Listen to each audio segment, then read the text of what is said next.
Hi friends, ಹೇಗಿದ್ದೀರಾ? ಎಲ್ಲರೂ ಚೆನ್ನಾಗಿದ್ದೀರಾ ಅಂತ ಭಾವಿಸ್ತೀನಿ.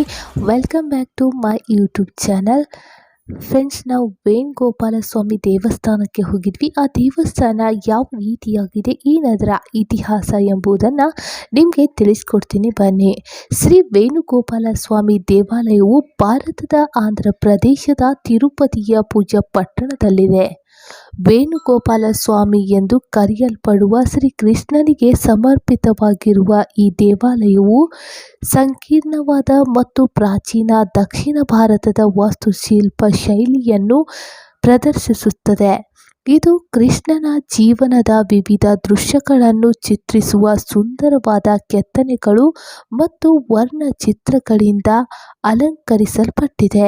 ಈ ದೇವಾಲಯವು ಭಕ್ತರಿಗೆ ಗಮನಾರ್ಹವಾದ ಯಾತ್ರಾ ಸ್ಥಳವಾಗಿದೆ. ಫ್ರೆಂಡ್ಸ್, ಈ ವಿಡಿಯೋನ ನಾನು ಇಲ್ಲಿಗೆ ಎಂಡ್ ಮಾಡ್ತಾ ಇದ್ದೀನಿ. ಈ ವಿಡಿಯೋ ಇಷ್ಟ ಆದಲ್ಲಿ ಲೈಕ್ ಮಾಡಿ, ಶೇರ್ ಮಾಡಿ, ಕಾಮೆಂಟ್ ಮಾಡಿ, ಸಬ್ಸ್ಕ್ರೈಬ್ ಮಾಡೋದನ್ನು ಮರಿಬೇಡಿ.